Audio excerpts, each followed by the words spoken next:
Good morning. My name is Shaquanda Conway, and I am here at the Alfred Saliba Family Services Center, here with Jim Hartnett, the site director, and I'm here to find out more about what they do for our community as they've helped me with my small business. Good morning. Good morning. What is the goal of the Alfred Saliba Family Center? So our primary goal is to help and empower the local community, the citizens of the surrounding area, this area of the Wiregrass, mostly Dothan and Houston County, but depending on the grants that we have, we do help people in other counties as well. That's very nice. So, what is the history behind the Alfred Saliba Family Services Center? I'm glad you asked that because it has a really good history. So back in the early 90s, there was a push with the local area to help out the citizens and make sure that families are taken care of specifically. And at the time, Alfred Saliba was the mayor, and he had been down in Florida and noticed one of the family service centers or similar type agencies down there, and he thought of bringing something similar to his home city where he's mayor, and he worked with a number of people, and long story short, out came the Alfred Saliba Family Services Center. And it's been going ever since. This is our 30th year of operation. We were the very first family service center in the state of Alabama. That's very genuine. That's very thoughtful. So, what are some of the programs that the Alfred Saliba Family Services Center offers, and what are some of the eligibility requirements for those programs? So what's great about our program or our center is the fact that we offer so much. We consider it wraparound care. So let's start out with Early Head Start. So we serve children up to 30 months of age in our Early Head Start program. Then we also have what's called the HIPPY program, and that serves children up to 5 years of age. And the backing up, the Early Head Start is our child care program, which is federally funded. So what's great about the Early Head Start program is that the standards are much higher than in most other, if not all other, child care programs because it is federally regulated. So then the HIPPY program offers parents in the home training. So we have workers that go into the home and work with the parents, training them for children up to 5 years of age. Okay. Then we also have over at this location, we have a number of programs which is much more workforce oriented. So we focus on workforce development here. We have our Career Center, which helps people with numerous different tasks involved with getting a job, but where other programs help people get a job, we help them maintain the job. So we obviously work on things like resumes and applications and job search skills, interview skills. But then what we're able to do is work with them and their employer if issues come up. For instance, maybe they need a new set of work boots and they don't have the money. We can often, not always, but often fund that. We also have the ability to pay if somebody is in our program and let's say they get behind on a utility bill. For instance, this recent winter, things were a little bit colder and bills went up a little bit higher due to inflation. People weren't expecting the high bills. So we had the ability to help pay some of the utility bills. One of the things we try to remember and focus on is we're not an entitlement program. They have to be working towards things. So they're either on the job working or they're in one of our programs that also offers workforce training. For instance, we have the Work Plus department. In Work Plus, that's a grant that is considered a fatherhood initiative, and historically it was, but it's open to anybody that has a child. So if you have a child, you can come in and you can look at a number of different opportunities, and sometimes they're able to get a pay-to-learn program. So usually they can earn up to $200 a week up to a certain point, and go to some type of short-term certification school or training. For instance, we have people in certified nursing training, we have dental assistant training, we have CDL, commercial driver's license is the most popular right now. Wow. We can partner with Wallace College and put them in fiber optic training. We can put them in heavy equipment operator. So there's a number of different programs Work Plus can put them in. And then we also have our intake department, which also case manages our consumers. We call them consumers here. So when people come in and enroll for any of our services, they come through there and they're case managed in most instances. So that means as the intake department may send them over to the Career Center for help or to Work Plus, they will also work and identify barriers to employment or barriers just in life in general. What are the problems they're having? Why are they where they're at?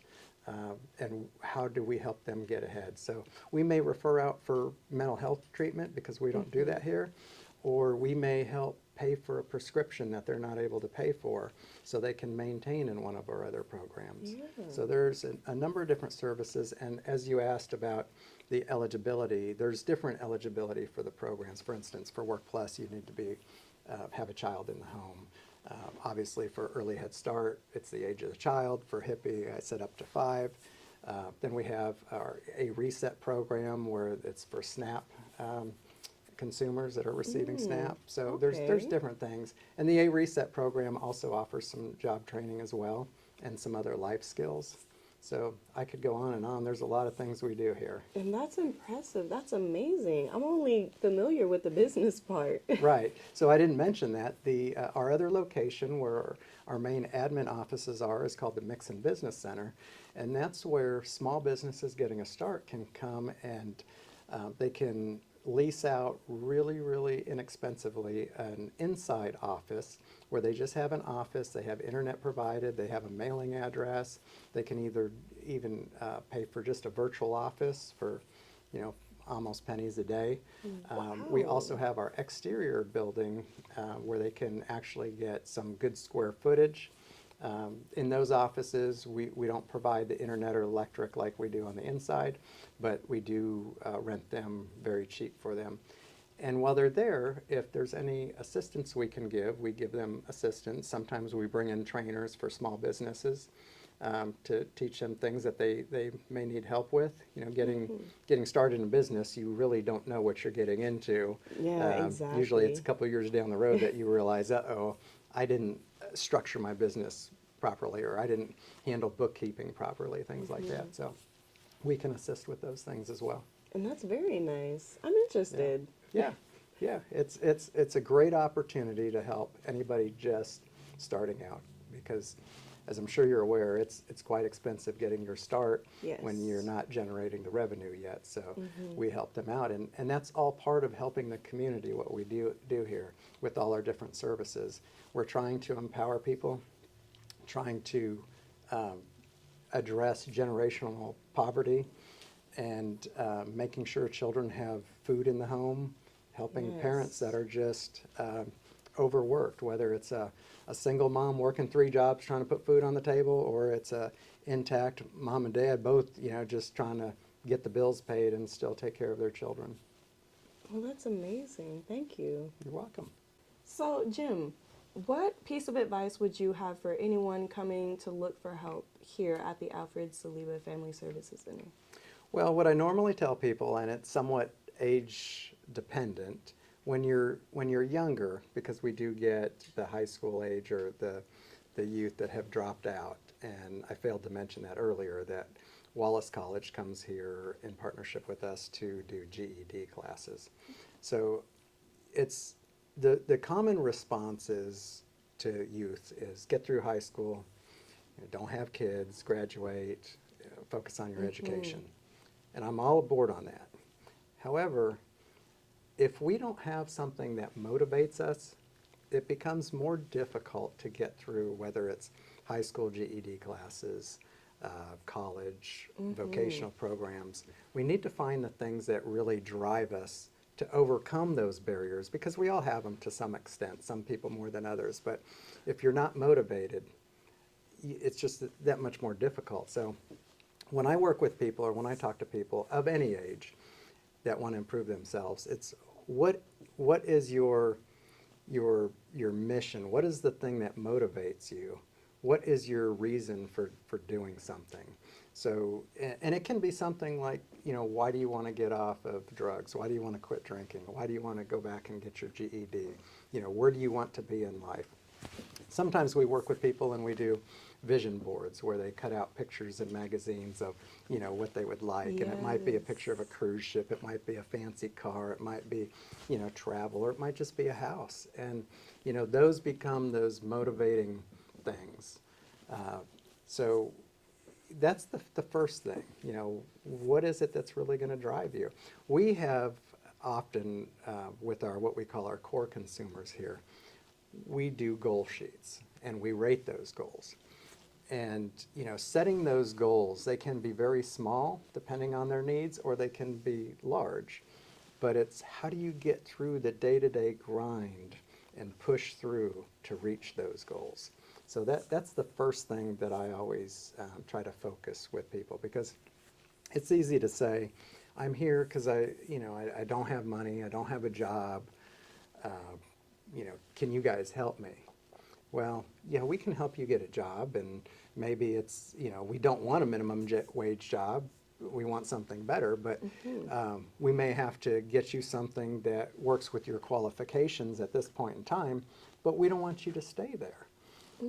We want to see you be successful in life and be empowered and be able to take care of yourself. So what short-term certifications can we get you into that are going to pay a livable wage? And then can we start to talk about your education? Are you interested in going to college? Some people are not. And sometimes that's only because they're really not aware if they haven't been exposed to it.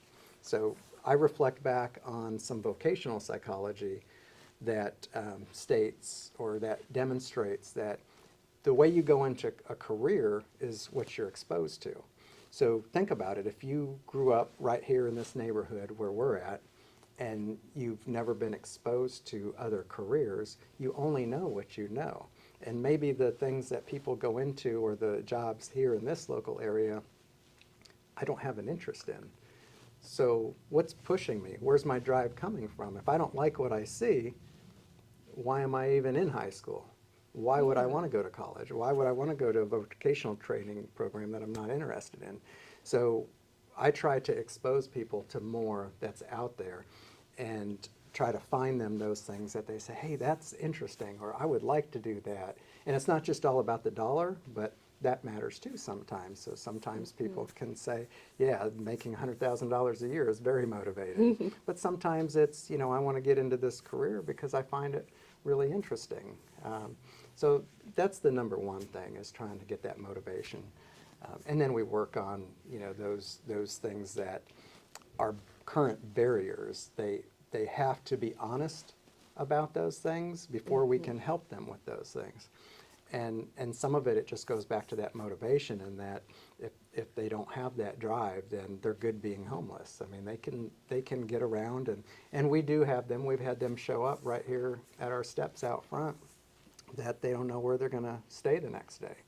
So, working with people who are already in that state of mind, some of them don't like it, but some of them are fine. They're just looking for, where they're going to get their next meal, or, whatever their immediate needs are. It might be, a cold winter morning, and they're seeking help. So, but you've got to find those things that that really significantly will impact them and make them want to change. And we all have our own rationale for wanting to change. We all have our own, I guess I could call it triggers, that you can hit that and there it is. That's the thing. But it can be very different, and it can be hard to explore in people. So that's my my primary thing. That's awesome. So, yeah. Well, thank you. You're welcome. This has been a pleasure being here with you today, and thank you so much for your time. Well, you're welcome.